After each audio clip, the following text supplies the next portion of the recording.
Hey, everybody, it's Scott Steen with winnersandwhiners.com coming to you with the Tuesday edition of Today in Sports Betting. And as always, I am joined by my co-host coming all the way from the great state of New York, out on the island.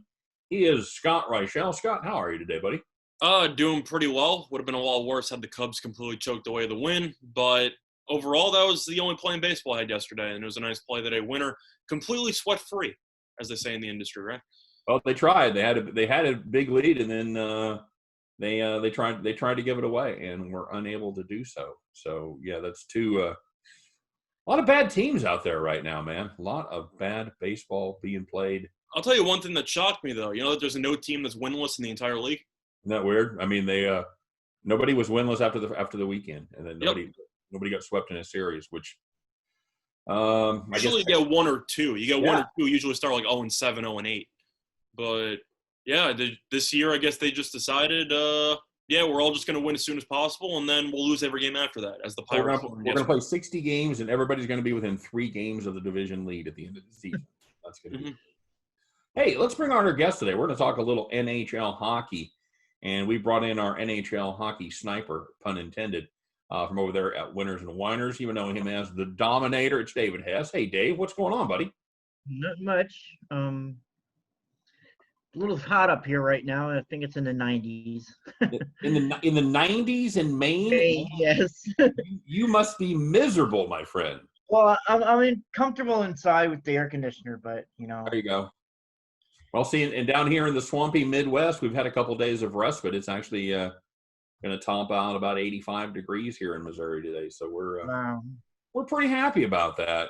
So, guys, the name of the show is Today in Sports Betting, and there is a little bit of going on in today in sports betting, and well, in sports, and by extension, sports betting. First of all, let's talk about what's going on in baseball. The Miami Marlins having a full-blown outbreak, you would call it, down there in Miami, as 17 players have now tested positive for COVID-19. And of course, the ripple effects continue. Just as we come to airtime, the Washington Nationals have just voted not to go to Miami this weekend. However, as with many votes coming out of Washington, it's non-binding because the final decision lies with the league. Gentlemen, what's your feelings on the COVID-19 and baseball moving forward? Dave, what do you think? Well, first I'd like to say is, the Phillies are my favorite team. So why couldn't Miami have postponed that game on Sunday? The Phillies wouldn't have endured an 11-6 loss. Right?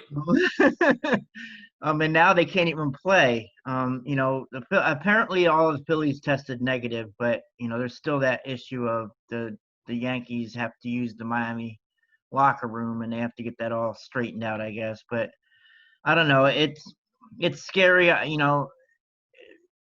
The NBA and the NHL and MLS, they're all doing it in the bubble, and they're all fine. The NBA hasn't had any, cases now in the bubble. So, it's going to be hard for these, even the NFL, once that comes back, to keep, players safe and everything, perfectly safe until there's a vaccine.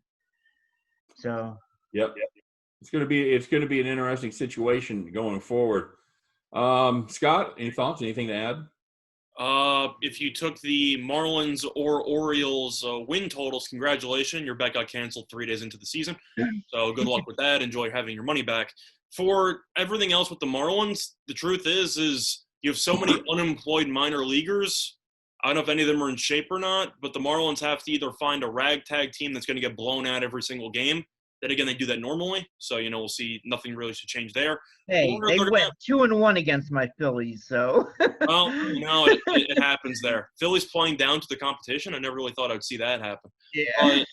But it's either that or the Marlins have to wave the flag for 2 weeks and pretty much forfeit every game, which isn't, of course, an ideal situation. But the point is that when you have an even number of teams and one team literally can't play any games, whoever they're playing is going to have a bye for the most part for 2 weeks, which is going to completely just sabotage all of the division standings and how that's going to work out. So I have no idea what the plans are moving forward.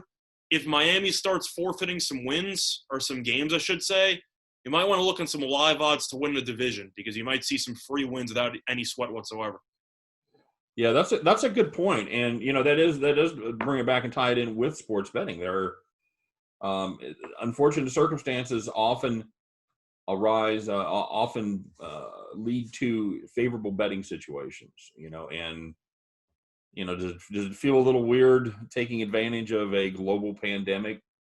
Sure, absolutely, but are there advantages to be had there? Quite possibly. So keep an eye on the NL East and their win totals as far as the coming matchups with the Miami Marlins. I don't know what they're going to do. And I also wonder, like you said, Scott, from a mathematical standpoint, Yeah, how you can't have one team playing 55 games, the other team's playing 60. I mean, that's just ridiculous. At some point, if Miami can't show up to play, I know that there's an obvious reason why they can't show up, but in reality, if you're supposed to have a 60-game season where you're going to have the same amount of games for everybody, then they kind of have to start forfeiting games at some point. Right. If you're only playing 55, that's almost 10% less. That's like, playing 46 games in a 162 game season. That ain't right. Mm-hmm. So yeah, you definitely can't have that. So it's going to be interesting going forward. Of course, in the NFL, we've had a number of Patriots, especially on the defensive side, opt out, as Patrick Chung has been joined today by Dante Hightower, opting out of the NFL season. And I think this is just probably going to continue as more and more guys decide to opt out. Although we're coming down to it as they begin to report to camp. Gentlemen, what's your feelings? Are we going to have a football season going forward? As far as I know, there has been no real sign of a bubble of any kind. They're trying to, I don't want to say form a makeshift bubble, but it seems like they're just putting together strict laws with regard to, how many people to hang out with, et cetera. But there's no definitive effort to get everybody in one area. So I am not feeling too optimistic about it, especially after baseball with no bubble basically imploded after 3 days. So I don't feel that good about football, especially just with the nature of the sport. So I'm not that confident about it, but hopefully stuff will change. I'm pretty optimistic about hockey, but we'll get into that in a few minutes because they had, 6,000 tests and 0 positives? Not exactly. So that's what the media is portraying. So we will get into that in just a minute. Give me your odds, Scott. 1 to 10. NFL season goes forward. 10 being a yes, 1 being a no. I'll put it at a 3. David? Yeah, it be below 5. I think it's going to be too risky. Especially with the way COVID is spreading around the nation right now.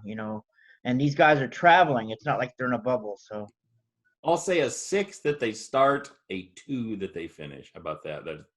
That's cheating. So, all right. So let's go on to the NHL, guys. And the NHL is kind of doing a little bit of a different strategy as they have decided not to report who has the coronavirus, and they keep it completely anonymous.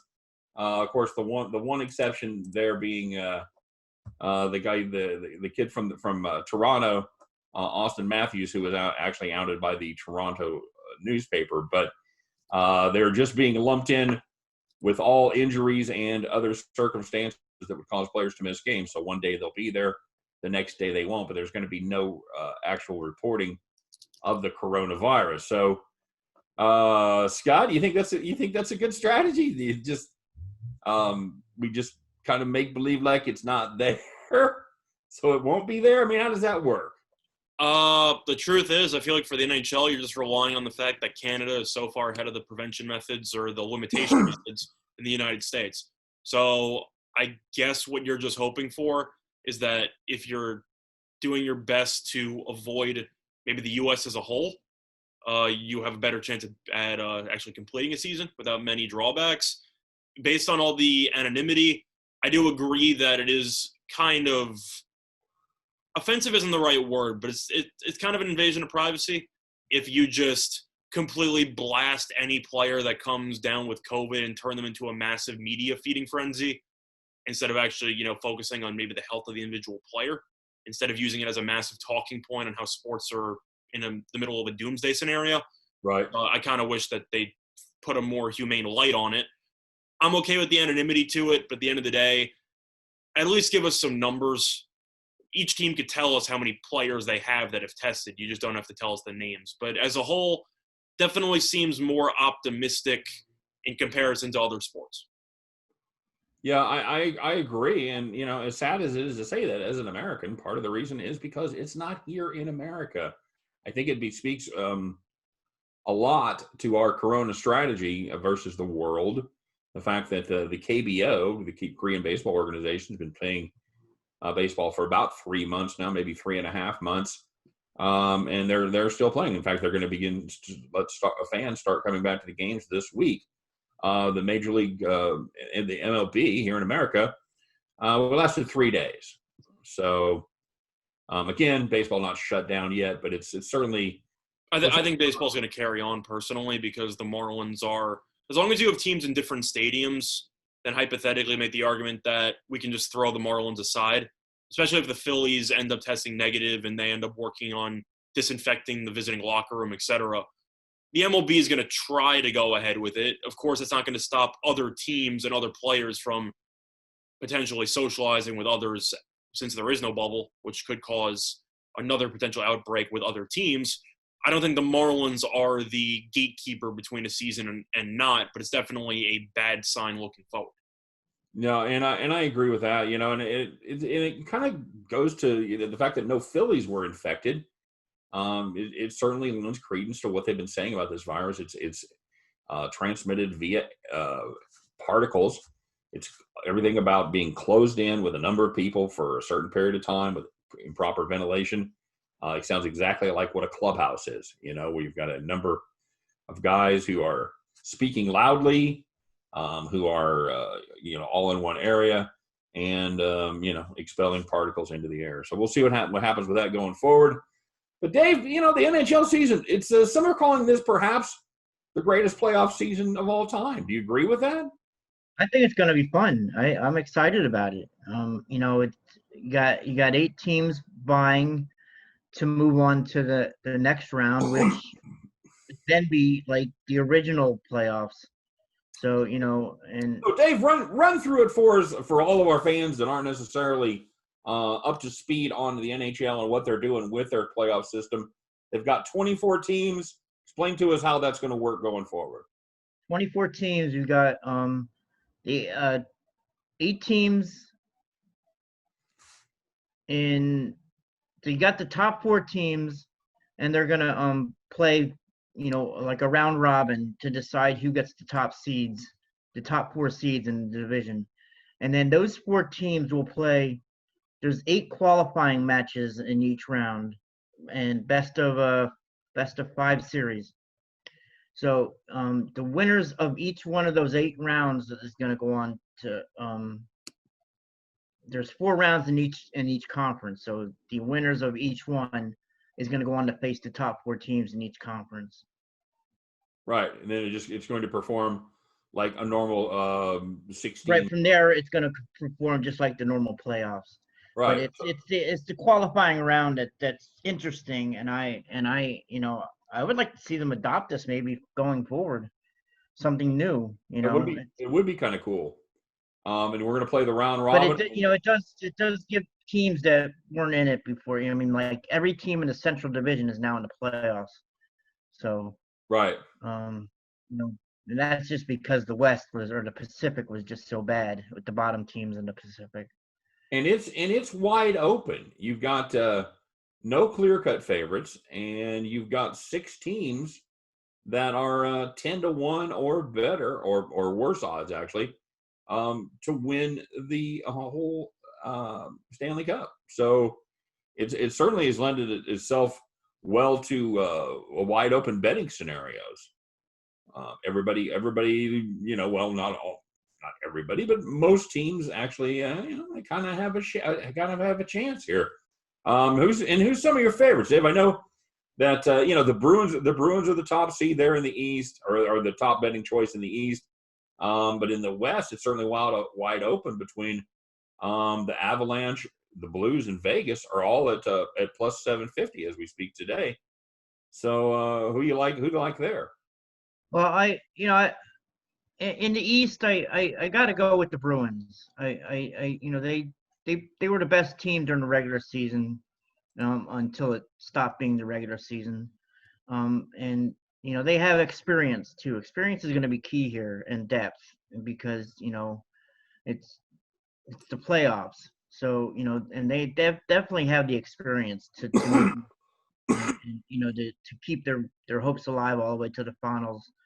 And in the West, it is the toss up. I kind of like Las Vegas. I think with Fleury in the goal, they really have some experience there. I mean, I know that the Blues have great goaltending, but Las Vegas has a better offense, I think. So, the Blues are more defensive, but I think that it's going to be Las Vegas versus Boston in the finals is what I'm playing on.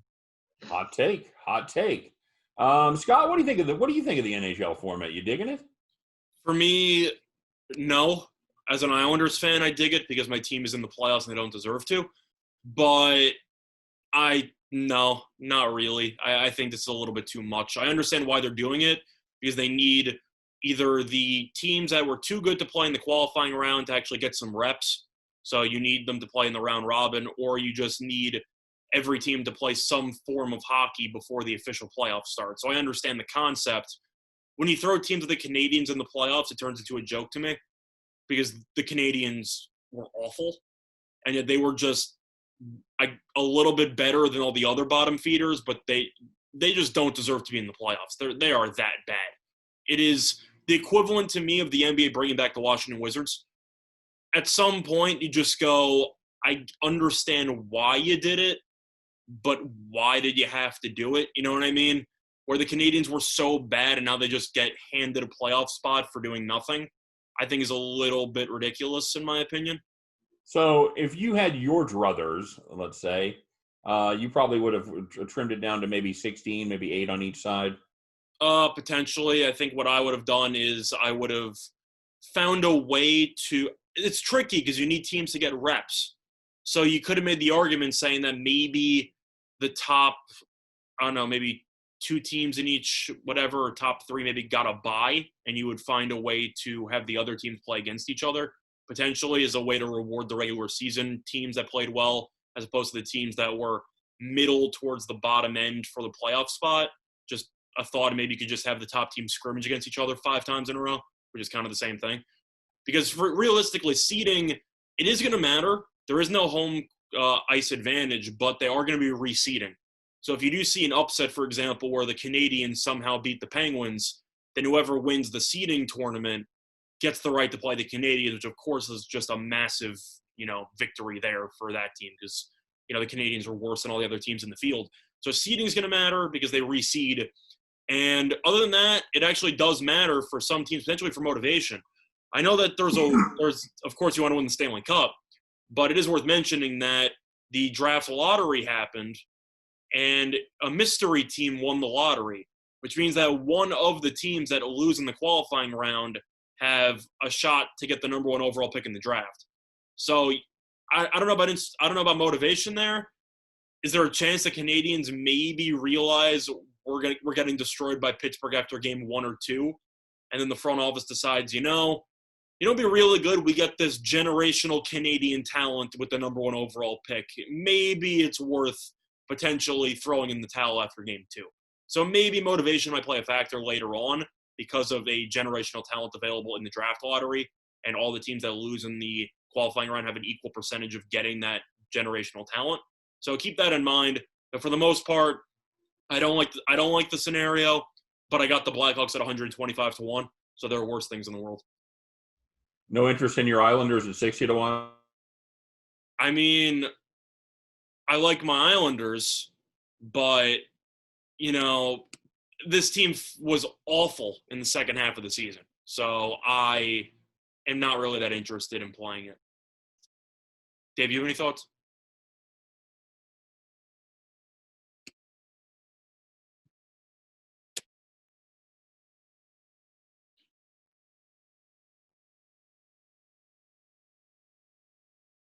Playing very, very well. And I think that, maybe the break, it's going to be tricky whether the break hurt or help or is going to help them. Sometimes you take away that momentum, and that isn't really good. But, I probably wasn't looking at them anyway earlier, but I would give them a shot because I just think they were playing very well at the end, and they have some talent on that team, and who knows if the season finished regularly, they could have actually won the division. They were only 1 or 2 points out, so. Now that's completely spoken as a non-Homer Philly fan, right, Dave? I'm not actually. No, I don't. My favorite team is actually the Blues. So Okay. How does that happen? it, hey, my favorite football team is the Chargers. So I go all over the map. He really does. He likes the Phillies, the Chargers, the Sixers. Blues. I do like the Sixers. Who's your NBA and Notre Dame, and who's your NBA team? The Sixers. Well, the Blues kind of saved you from a ton of disappointment over I don't even know how long at that point. Yeah, it was a long drought for Dave. By the way, welcome back, Scott. Thanks. I guess my Wi-Fi just gave out or something. I know you were asking about the Islanders. I gave an answer, and I'm pretty sure nobody heard it, so it doesn't count. No, we didn't. It's kind of like the tree falling in the forest. It just didn't happen. You said you're all over it, right? No. What I said was that as an Islanders fan, I hope they do well. I do love Barry Trotz, the head coach. I think he's a tremendous coach. The Islanders really struggled in the second half of the season, so potentially hitting the reset button could be beneficial to them because they set the record for most consecutive games or home games, I believe, with a point. I think it was 19 earlier in the season, which they were nails. They couldn't lose. It was a ridiculous streak. Whenever they were losing in overtime. So right. They couldn't stop, and then the second half of the season came on, and they were hovering around 500. They were just awful if you were watching them. So Trotz is a very defensive-minded head coach, which is probably a good thing now that there's going to be an issue with chemistry that I guess the main thing is going to be defensive-oriented. So at 60-1, potentially, I do like their first-round matchup against Florida, so I do think that helps with the qualifying round. But this team doesn't really have enough weapons offensively besides Barzell, and Eberle's okay in the playoffs. He kind of vanishes from time to time. But as a whole, I think the Islanders have solid talent in terms of defense and goalkeeping because Varlamov actually was very solid this season. But besides Barzell, they just have no real weapons, and their power play is a joke. So if I had to play the Islanders, I would lean to them against Florida, because I'm not a big fan of Florida either, and Bobrovsky was terrible this whole season. So I would lean to them from the qualifying round perspective, but for a long shot to win the whole thing, I'm going to have to pass on that. All right, good enough. Hey, and here's what I asked Dave while you were gone, Scott. Is there any team that might be kind of a sneaky pick that is perhaps going to benefit from this new setup with the playoffs that you maybe didn't have on your eye on before that now you're taking a look at? Dave said that maybe the Flyers would benefit from a little bit of time off and be able to regroup. Sounds like you think that the Islanders may be able to kind of be in that same boat as well, although not contend for the actual championship, but maybe hitting the reset on their lackluster second half wasn't the worst thing in the world. Who else you got an eye on there, Scott? Well, the thing that you have to keep in mind for the restart, this is why I'm not the biggest fan of Dave's Flyers pick.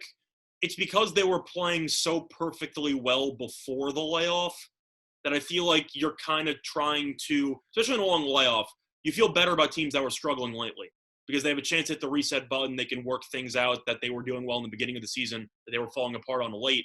The Flyers were playing their best hockey in the whole season, and now they have to hit the reset button after playing so well. So I feel like the Flyers might have hit their ceiling already, and I don't really know how they're supposed to continue that level of performance 4 months later. So I'm a little bit skeptical on the Flyers. If I had to look at teams that benefit, these aren't really long shots. I mentioned the Blackhawks, but Brent Seabrook's now out for the year, so that basically has no chance at all. But I got him at 125-1. You can't really say no for that. But for two teams that I do think benefit a lot, not really long shots, the Penguins and the Blues. And the reason why I say that is because of injuries and how players have been getting healthier. Pittsburgh's had a ton of injuries all season long. Crosby missed some time, Malkin missed some time, Gensel missed some time, and now Gensel's back. So Pittsburgh's at full strength. They're insane offensively. Crosby's one of the best players of my generation. And you get him back with Gensel, back with Malkin, I think that's a serious threat The goalkeeping has been a little bit spotty. They've kind of alternated between Jari and Murray, but Murray has been a tremendous playoff goalie, so I think they will be able to find a way to get through that.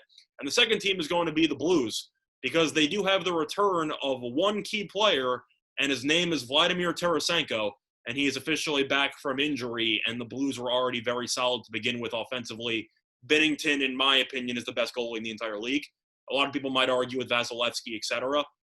I'm a huge Bennington guy. I think he's tremendous. In terms of defense, you still have some solid options with Pietrangelo, etc. You still have Ryan O'Reilly offensively. Now you pair him up with Tarasenko once again. The Blues were one of the best teams in the Western Conference. They kind of sputtered for a little bit, let Colorado back into the division race before the Blues opened up another decent lead, and now they get their best player back. That definitely helps out. I think the Penguins and the Blues, from a health perspective, gained a lot from the layoff. Okay, yeah, and that's something that we looked at when the baseball season came, with looking at the guys that were going to miss the beginning of the season and were eligible, were healed by the time that the reboot happened here in July. Aaron Judge and Giancarlo Stanton are certainly a couple of the ones that come to mind there for the Yankees. And I think two of the best teams getting two of the best players back. You're right, Scott. It's absolutely that's can't help but be an advantage. You like the Blues to repeat, Dave? You think they have another shot out of there? And do you agree that Bennington is the best goalie in the NHL? Oh yeah, I think he is. He came on last year. He led them to the world title, and nothing I've seen this year has shown that he's going to slow down. He is one of the best. I like their defense. I had to go with, I like Las Vegas in the West, only because I think Las Vegas has a bit more offense. And, Bennington, even though, he has the experience from last year, I still like the experience of Fleury for the Ace, Las Vegas. Yeah, I think that offensively both teams were kind of even, and I personally believe that Tarasenko moves the needle a little bit to St. Louis, especially from just a consistency from top to bottom. I do agree that Vegas is very good. Fleury has sometimes had the yips in the playoffs, and Bennington, in a very small sample size, I do agree, because it was from one season, looked unstoppable, and his Game 7 performance against the Bruins is one of the greatest goalkeeping performances I've seen in Stanley Cup Finals history. So yeah. I have faith in him over Fleury, kind of the main reason why. Plus, I thought the Vegas getting rid of their head coach was an absolute joke midway through the season. But you can make the argument for both. I just think the Blues, who have been there before, they know what they got to do. Repeating is almost impossible, but to get your best player back offensively, that definitely helps your chances. Fair enough. And do you guys both agree that no way the Blues win that Stanley Cup last year without Bennington between the pipes? Of course. Oh, yeah. Who are you going to have, Jake Allen in there? Right. Yeah. Right. I mean, no. Well, even over an average goalie, they were the worst. They were the worst team in the league before Bennington showed up. Yeah. They were bottom 2, and then Bennington showed up, and they went on this massive run. And they somehow, the more impressive feat than winning the Stanley Cup was making the song "Gloria" popular all over again for about 5 months or so. But that song "Gloria" from the 1980s. Oh, Laura Branigan. Oh, okay. I thought he said "Glory." No, "Gloria" somehow turned into their theme song for about 5 months. But that's right. Yeah, I forgot about that. Yeah, I feel like most people tried to as soon as possible. But the Blues. Yeah, it's catchy for all the wrong reasons. But yeah. I like their team. And Vasilevsky, even though I do think he's a great goalie, he hasn't had great playoff results. And Bennington shut the door against one of the best teams in the league last year on the road in Game 7. I like their chances. I think the Blues are the team to beat in the Western Conference. Well, and Vegas qualified for the finals in their first season, and then last year had a lead against San Jose and pissed it away there in the first round. So what do we make of this Vegas team in the playoffs, Dave? Well, Dave loves them because that's I like that's your team. That's right. That's your team. So you think last year was kind of an aberration? You think they're gonna be able to? I think they're gonna play to erase last year's memory. Okay. It's gonna motivate them a little bit more. Yeah, good enough.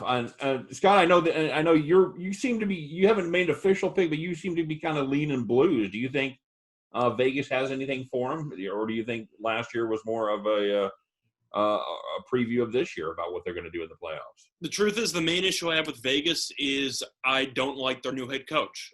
I know that they ended up playing well after they fired their original head coach, but I mean, that original head coach took them to the Stanley Cup final in his first season. He was tremendous. So that's a tough crowd right there, man. It's a pretty tough crowd, and now there is no crowd. So I'm kind of curious how that's going to play out.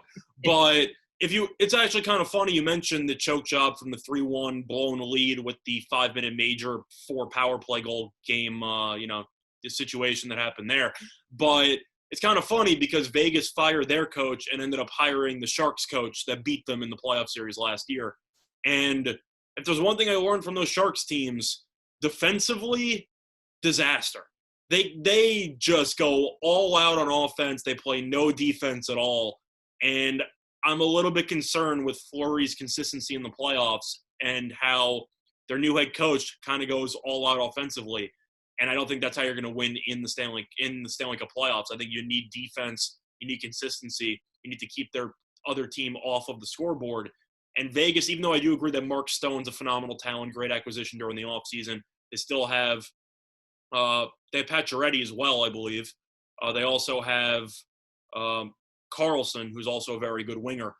They have a good team. I just don't like that defensive core. And I think that the Blues will do a better job of winning these games 2-1, 3-1, stuff like that. I think Vegas needs to outscore opponents to win. I think that's a recipe for success. Okay. Yeah, that's and it is weird kind of to change philosophy like that in the middle of your season. We'll see what happens. And then, of course, shortly thereafter, the season was put on pause. So I do know that it does put a lot of pressure on the guy minding the nets. And if you have somebody that's inconsistent or tends to fall asleep at the switch a little bit back there, that could spell disaster for the Vegas Knights. So, Dave, talk about on the Eastern side. You like the Bruins, you like the Phillies. The Phillies. You like the Flyers. Who else you digging on over there? Anybody else have a chance in your eyes? Well, I mean, you always got to worry about Tampa Bay, but they got blown out last year in the first round. They choke every year. Yeah, and so that's one thing with them is they do choke in the playoffs. So, but you got to worry about them. Toronto's another team. If they can get their act together, they have an awesome offense. So, but I don't think any of the long shots really have a shot at taking it in the East. I think it's gonna be the Bruins. They just have too much. They have too much offense, and Rask is just incredible in the goalless, and he's got plenty of playoff experience. So, right, it's gonna be hard to take down the Bruins. Even with the pause, it could hurt their momentum that they were building, but it's gonna hurt every team. So at some point. So I just think Bruins just have too much. They were the best team in the regular season. They, like I said, Rask is just he's really come on. They the backup goalie. Oh, I forget his name, but they have Halak's a pretty good backup goalie. Yeah, that's it. Yeah, Halak. Yeah. So I just think Boston has, and they have the depth. They have, they're a very good team, top to bottom. They're the most complete team in the playoffs. So, I think that they're going to go on. I think they're going to win it all. And that's coming from someone who really hates all Boston sports. So. Who doesn't? All right, good enough. All right, so let's go feet to the fire here for the and let's talk. Let's kind of look a little bit as far as the odds to get the number 1 seed. Boston is the prohibitive favorite there at plus 130. Also on the board, Tampa Bay, the Flyers, and the Caps. Anybody disagree with Boston in that scenario? If you're talking about the seeding round, I see the outright winner of the round robin tournament stuff. I see Boston at plus 195 on Fox Bet. That figures. So you got it 50% better than Bet Online. Yeah, I see plus 195, and I see the Lightning at plus 210. Lightning, I'm not too interested in. I know that they were playing really well before the pandemic happened because they were awful in the beginning of the season. They kind of figured it out. Flyers are playing really well as well, but I'm a little bit concerned about the layoff. Capitals, they were actually starting to fall apart a little bit. I don't want to say that it was a massive code red scenario, but the Flyers were gaining a ton of ground on them in the Metropolitan Division. So I think they could potentially benefit.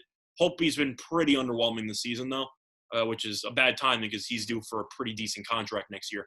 But he hasn't played well. I'd lean to the Brewers, not the Brewers. I'll lean to the Bruins, sorry, at plus 195 to win that. In terms of the outrights, I agree. I think the Bruins are the best team. It's kind of a President's Trophy curse for me. In hockey, I can't take a team at 6-1 to win the championship. I just can't do it.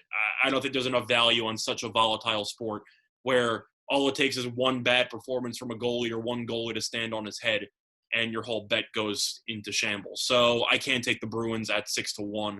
I think they're the best team, but I think you'll agree with me for hockey of all sports, I can't take 6-1.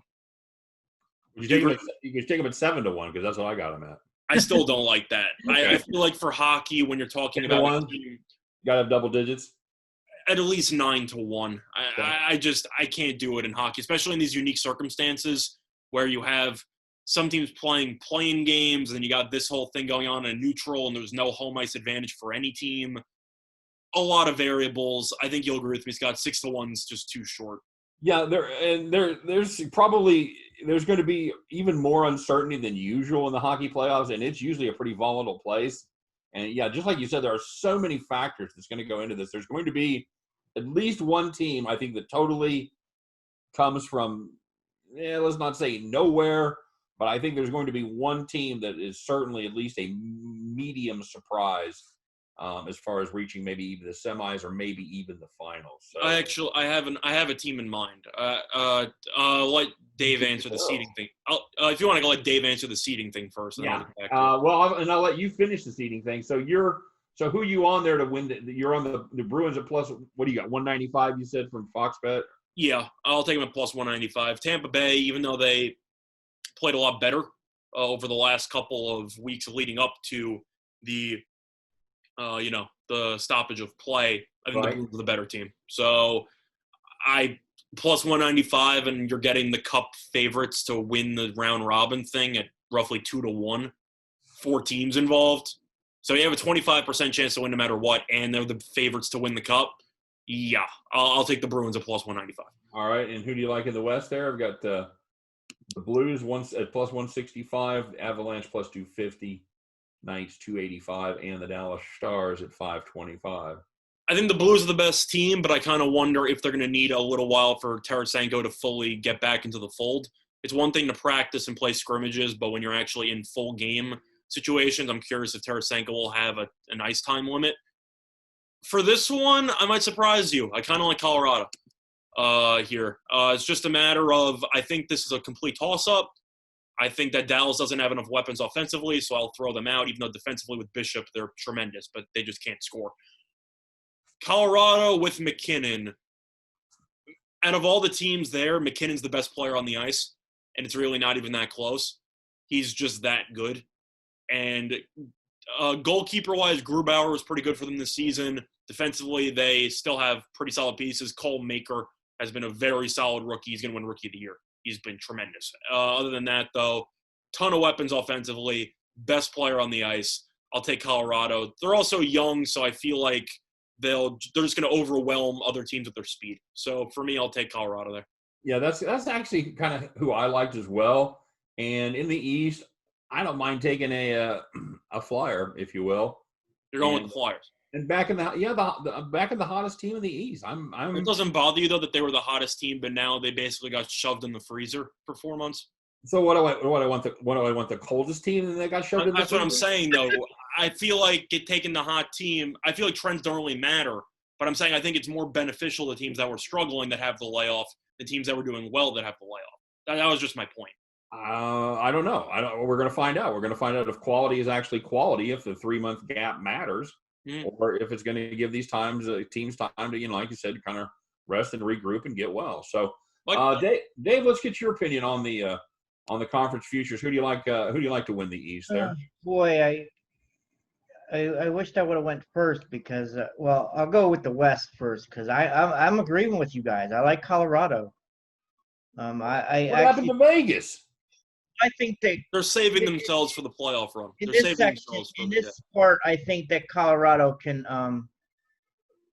there's no home ice advantage, and it's gonna this is a shot for Colorado. Yes, they're a young team, but they're a hungry team, and I think that they can win the top seed.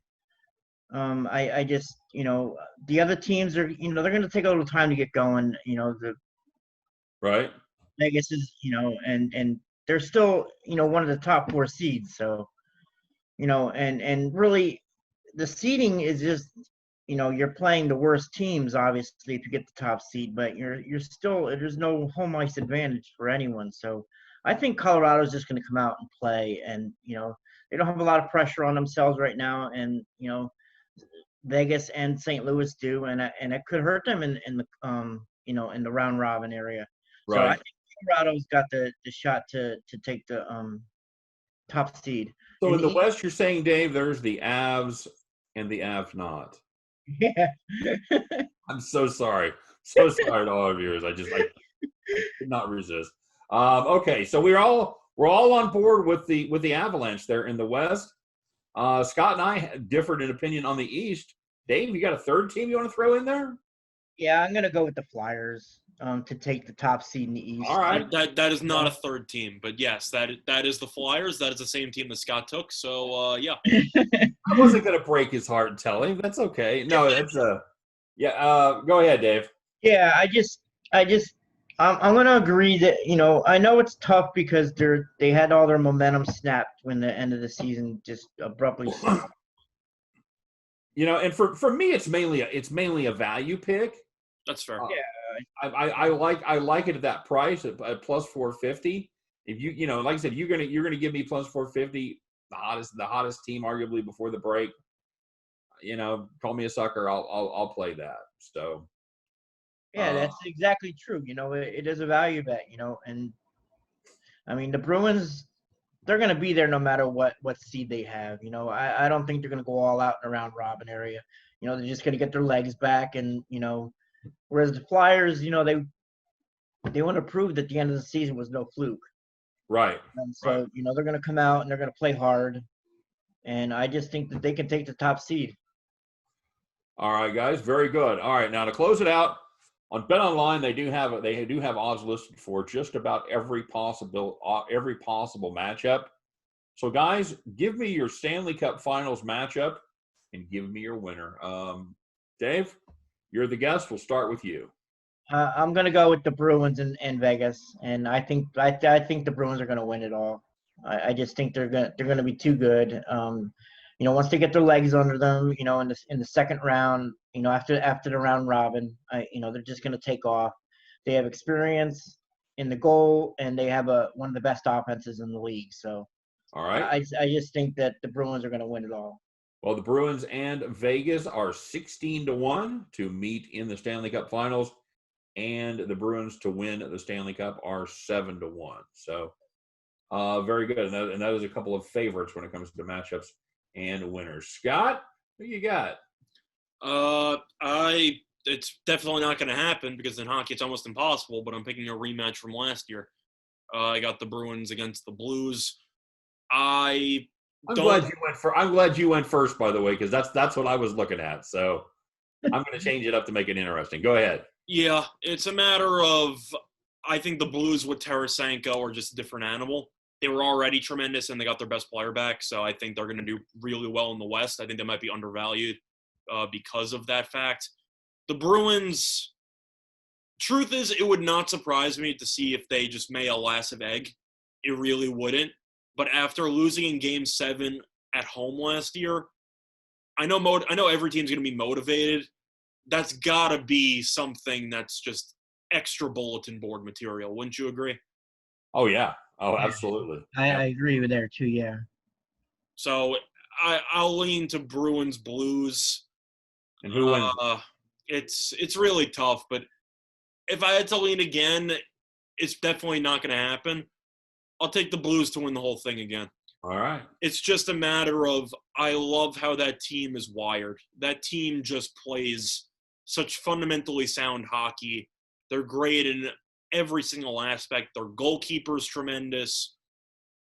Their you can say goalkeeper, goaltender, same thing. It's tremendous. Their offense is really good. Defensively, they're phenomenal. Their special teams are really good. And ever since Berube got there as their coach, they've just been the most consistent team in all of hockey. And if you don't really know what to expect from any single team, I think you know what you're going to get from the Blues. And I really like what I see. So I'll lean to the Blues. All right. Very good. You know what? I'm going to I mean, it really came down to me. It really came down to me for looking at the two teams from Pennsylvania. And I know we haven't talked much about Pittsburgh and one last run there for that veteran squad. But I'm going to go ahead and go with the Flyers and the Blues. I think we all dig. Scott and I both dig the Blues a lot coming out of the West and like the way that the team matches up with their competition. I do like the makeup of that team, Scott. I really do. So I'm going to go. By the way, Scott, you're it was 18-1, I believe. 18 to 1 is what I had on that as well. Okay, very good. And on the Philadelphia matchup, that's going to be 25-1 against the Blues. I have a hard time. You going Philly or Pittsburgh? What's that? Philly. Pittsburgh's 32. Okay. Because I know you said you were stuck between the Pennsylvania teams. I was. No, I'm going with Philly. They're a little better hockey team. Set up a little better with that first round bye. So I'm gonna go with Philly. Just based on the fact that I think the less games you have to play, the better off you're going to be without being in the condition that you would be normally in the postseason. Now, I know you on the other side of that, you can make an argument for fresh legs. So we'll see. We'll see actually which turns out to be the correct argument here. But I like Philly and the Blues. I can't bet against the Blues to win. I'll take the Blues at I got them at $7.50. Is that what you have them there at your best price, Scott? Sorry, let me just see what I got here. The Blues I see at 11-1. You have 11-1 for the Blues on Fox Bet. I see 11-1.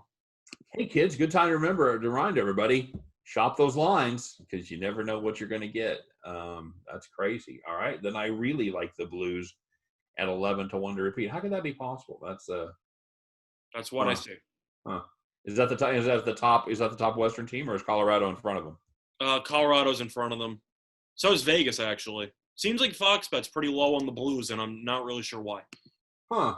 That's wild. Because I'm not going to complain about it. I would just take it to the bank. At Bet Online, they have all three of them equal. They have them all plus 750.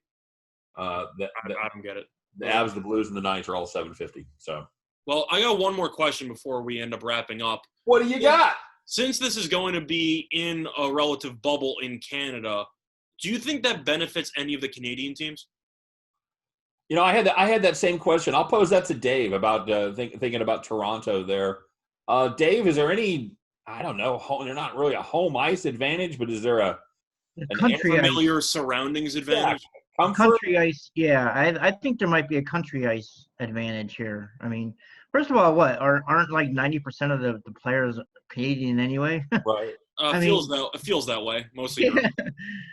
But I do feel that there's going to be an advantage to some of the Canadian teams. You know, you see Toronto going up against Boston in Canada, and you know the fans aren't going to be there, but the familiarity, for Toronto being in their own country is got to be a big help for them. So, I think that there could be a home country ice advantage kind of thing. The more practice you have eating poutine for breakfast every morning, the better you're going to get along. Like just poutine and Canadian bacon. That's good times. So that's Scott. What's your feeling on that?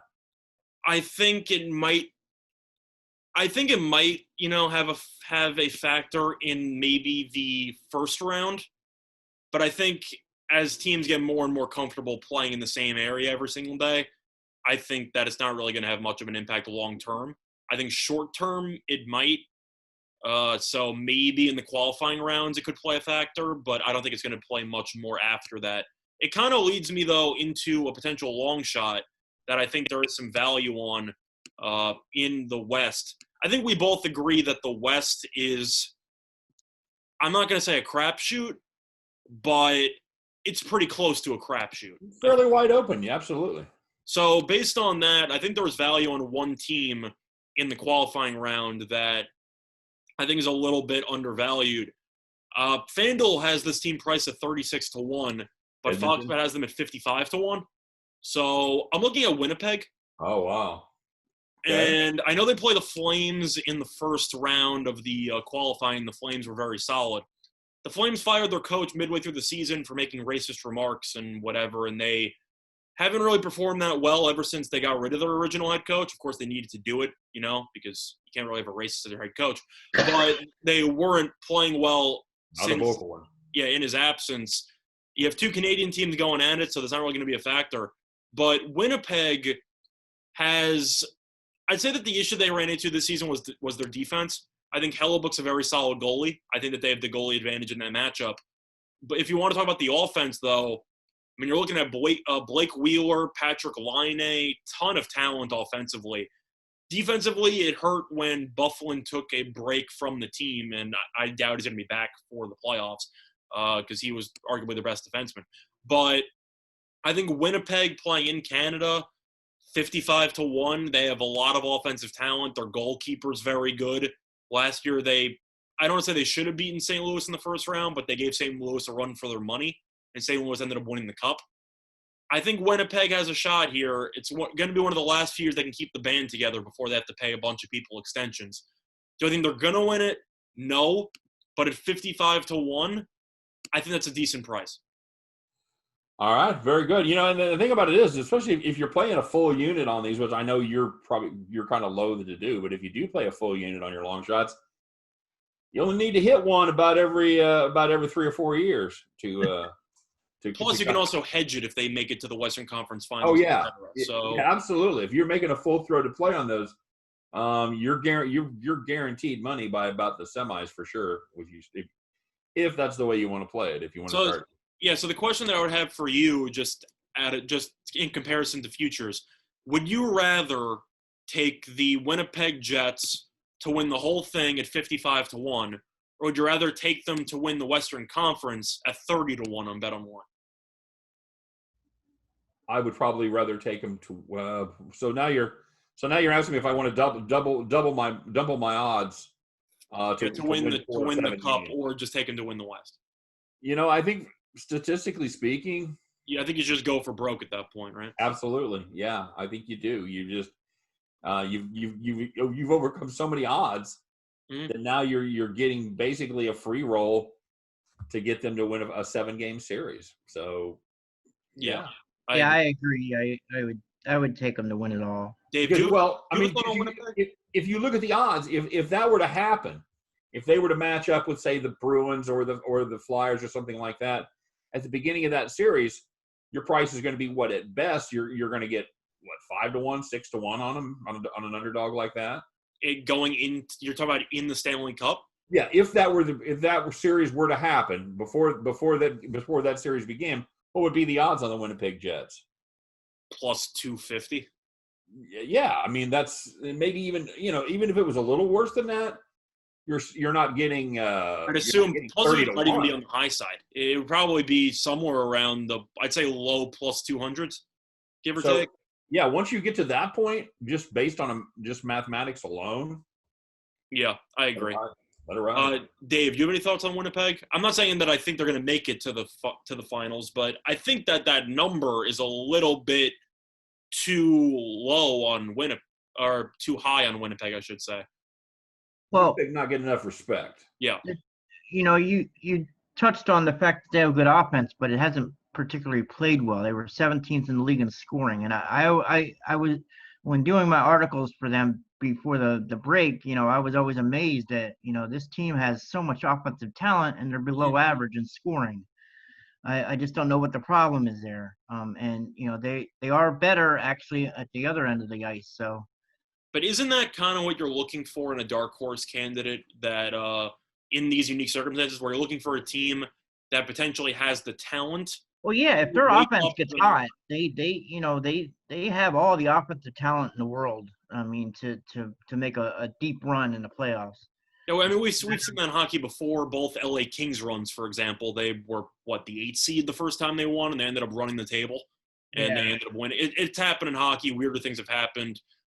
I'm not saying they're going to do it, but I think at 55-1, and you have a pretty solid offense. I know statistically they weren't that great, but talent-wise, I think you can agree they can put up goals in bunches if they get the power play clicking. So I kind of like the value there in comparison to other teams that they're with. They have the same price as the Panthers and looking down the Coyotes, who just fired their head coach. The Coyotes head coach went AWOL. What So are the odds on the Predators? The Predators I see mostly around 35-1. Yeah, I would I see 40-1 on Fox Bet. take a shot on them. They were 13-8 their last 21 games before the break.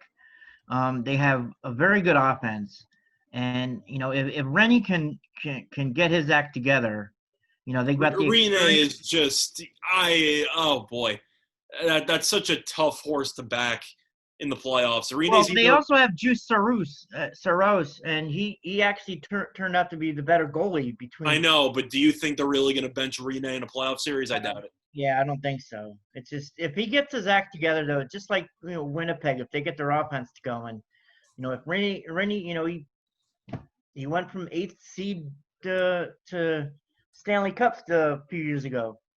That is true. Stanley Cup Finals, a few years ago. So if he gets hot, then they have a shot. I think that's why I also like Winnipeg in a way, is that I feel like since there's so much unpredictability, the one thing you can somewhat count on is consistent goalkeeping. And I really like Hellebuck. So that's kind of why I think there is some value on Winnipeg, because I think from a goalie perspective, Hellebuck can put in a tremendous series or two. Right, yeah.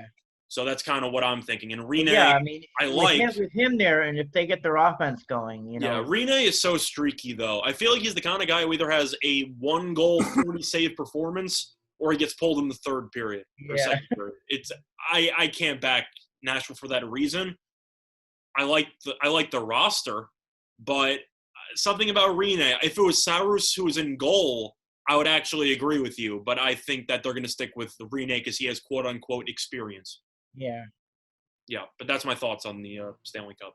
All right. Very good. Very good. Dave, anything you want to add there? No, that's about it. God, you have a long shot? I have I gave out Chicago about a month ago because 125-1, they're down to roughly 70-1. So you got a number there. And Winnipeg is I'd say my sleeper play now. Am I going to play them? No. But I think that when you said a medium surprise, I think Winnipeg's a team that can go through a medium surprise and make a run to the Western Conference Finals. I would say if I was going to pick a long shot, I still, I saw the Islanders do it early in the season. If I want to, the fact that they're also my team because that's the affiliate my local. I root for the Islanders. They just can't score. Yeah, I know, and I know it's like betting for it's like cheering for the Ravens there a few years back when they went to the Super Bowl. But that would be my long shot. I think my medium shot. I would take a look at the Predators. I think they're getting a nice price of 35-1, and that's a team that could certainly put a run together for me, and maybe do some damage there. That's fair. All right, good enough, guys. I appreciate it. This has been a blast, Dave. I know you always do a great job with hockey. Make sure you guys check out Dave's picks over there, writing under the nom de guerre of the Dominator over there at winnersandwhiners.com. And I know, Dave, you're excited for hockey. When's everything fire up, my friend? August 1st. Less than a week. August 1st, baby. Yeah, we're coming down to it. So that should be a lot of fun. Make sure you check out Dave. Thanks for being here as always, Dave. Glad you're back to good health. Yeah, no problem. I appreciate it. Always a pleasure coming on here. Yeah, we always have a blast, and of course, Scott, I think you've acquitted yourself well as always with your intimate knowledge of the NHL. Thanks for joining us here in the right-hand seat today. Yep, definitely helps when you play fantasy hockey, so you already know a decent amount about all the players. There you go.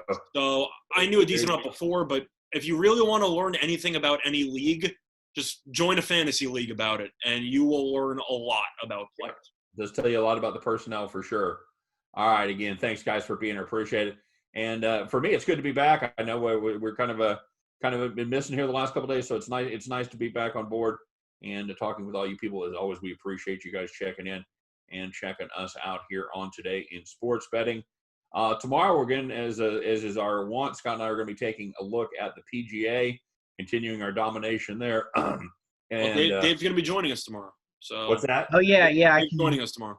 Oh, Dave's going to do a doubleheader. So Dave will be back to talk a little bit about golf tomorrow. That should be fun. And we're looking forward to that as well. So make sure you guys just come back by and check us out. Make sure you drop us a comment and let us know what you're thinking about the NHL. Where's some hidden value? Who have we missed? Who have we not talked about at all in our shamefulness? So let us know. Point out the error of our ways. We appreciate it. We didn't talk about the Anaheim Ducks. Well, they unfortunately also lost the lottery, so that didn't go too well for them. Not a good time to be a Duck at all. So, let us know.